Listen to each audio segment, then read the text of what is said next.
Bonjour à tous, c'est Deva et aujourd'hui on va parler du jade.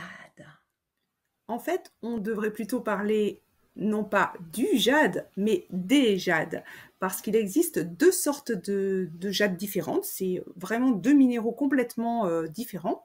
Ils ont été identifiés en 1863 par Alexis Damour, qui a bien fait la différence entre le jade jadéite et le jade néphrite. Mais attention, on savait déjà que c'était deux pierres de composition différentes. C'est juste qu'on n'avait pas les moyens de les identifier. Et contrairement à une idée reçue, le jade n'est pas venu de Chine. Par contre, effectivement, ce sont les Chinois qui lui ont donné sa renommée par le biais de leur mythologie et leurs croyances. Alors, quelles sont les différences entre le jade jadéite, appelé aussi jade de Birmanie, et le jade néphrite? Alors déjà, le jadéite, c'est un minéral, alors que le néphrite, c'est une roche, c'est-à-dire qu'il est composé de plusieurs minéraux, entre autres diopside, pyrite, vésuvianite, prénite, serpentine, etc. Au niveau de la variété, le jadéite fait partie des pyroxènes et le néphrite des amphiboles. Niveau dureté, 6,5 pour l'un, 7 pour l'autre, ça se vaut. Le jadéite a été reconnu que fin 18e, alors que le néphrite, c'est vraiment, ça fait 5000 ans qu'on s'en sert, et il y en a vraiment sur tous les continents. Hein. Le jadéite est beaucoup plus cher et il a une qualité gemme, alors que bon, bah, le néphrite, eh bien, c'est bon marché et vraiment on en trouve partout, donc c'est pas une pierre très très chère.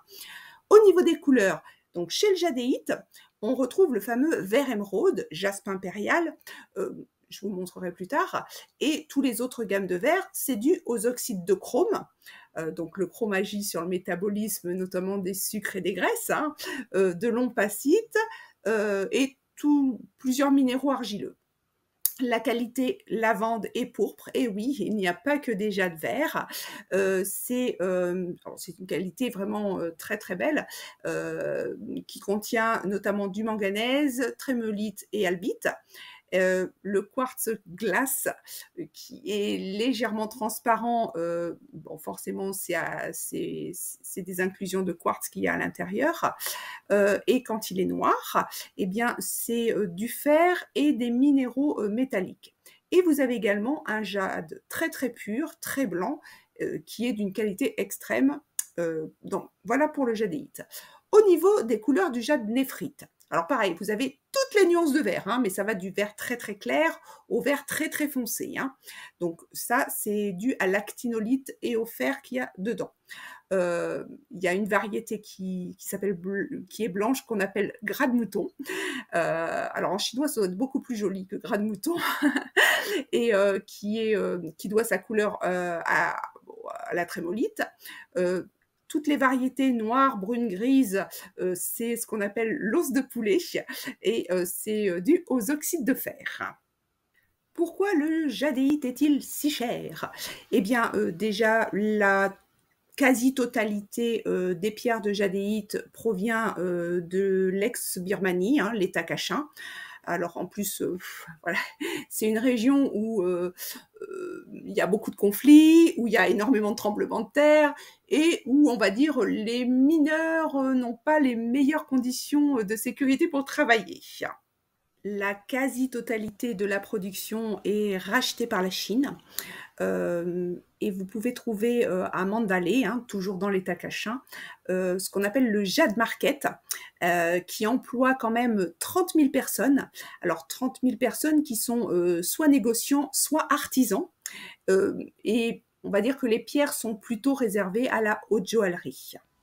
Comme je vous l'ai dit précédemment, ça fait plus de 5000 ans qu'on connaît le jade.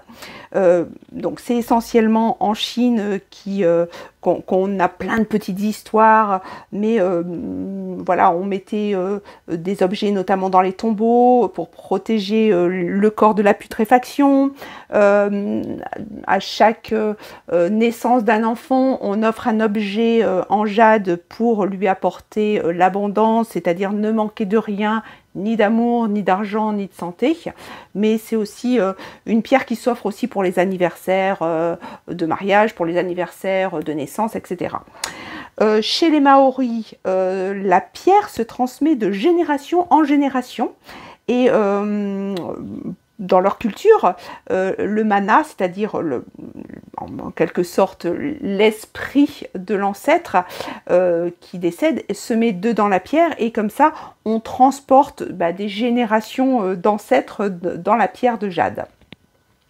En Égypte, c'est une pierre qui était réputée pour chasser les esprits négatifs. Donc en fait, on mettait des pierres de jade sur les yeux de la personne décédée ou alors un scarabée en jade dans la bouche.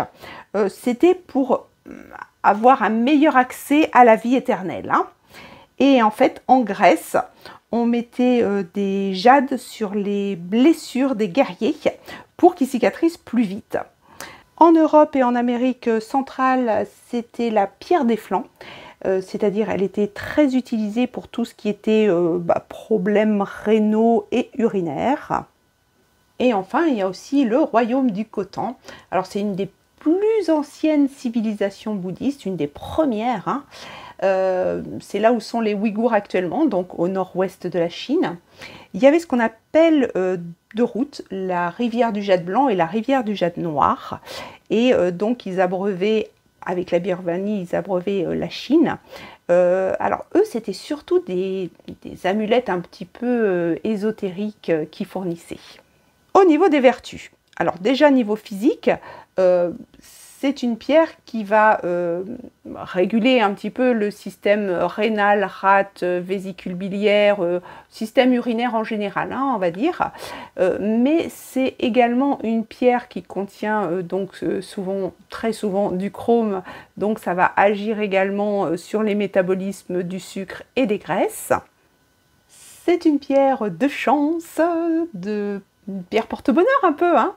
Ça permet de jamais manquer d'argent, de jamais manquer de santé, de jamais manquer d'amour. Alors en plus, c'est en lien avec le chakra du cœur.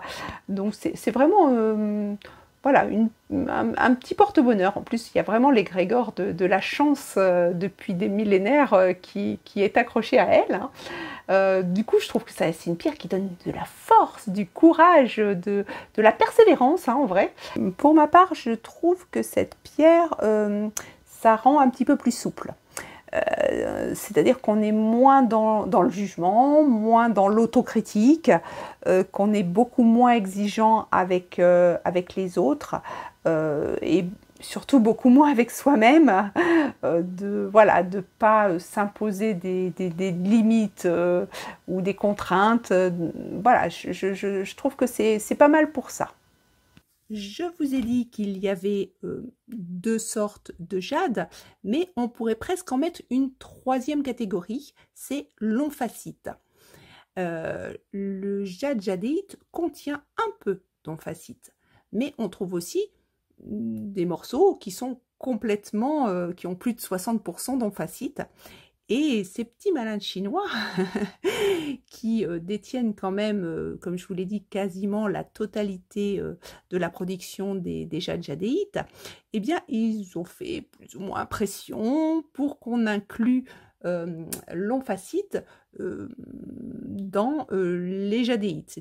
Or, c'est quand même une pierre qui est beaucoup plus courante et un petit peu moins belle, mais il faut vraiment être un expert pour faire la différence entre le jadéite et l'omphacite.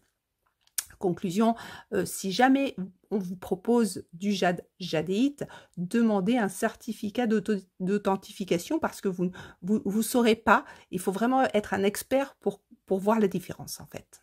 On peut confondre le jade avec de l'aventurine. Alors pour pas vous tromper, vous savez que dans l'aventurine, il y a des petites taches un petit peu plus foncées très souvent.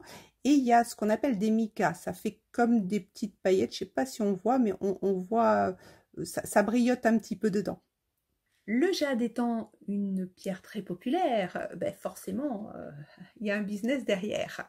Alors, quand on entend le terme de nouveau jade, jade Yunnan, jade Xinjiang, jade coréen, jade Queensland, stéatite ou jade australien, sachez que ce sont des autres pierres, mais pas du jade. Donc les propriétés, zéro. Enfin, c'est pas les mêmes en tout cas. Il existe aussi des contrefaçons, notamment, alors on fait souvent passer l'aventurine pour du jade, ou alors on peut utiliser du quartz qui a été teinté et chauffé, et voilà, le teindre en vert, hein. Ou alors encore tout simplement du verre. Ça, je vois beaucoup de perles en verre comme ça.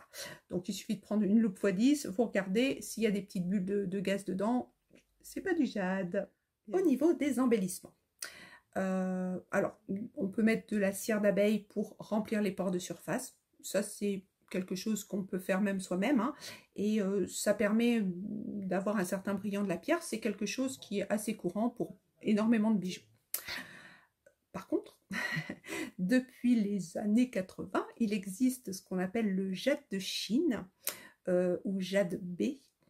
Et alors en fait, on prend du jade, hein, du jade néphrite bien sûr, on le fait tremper dans une cuve d'acide chlorhydrique, sulfurique et plein d'acides.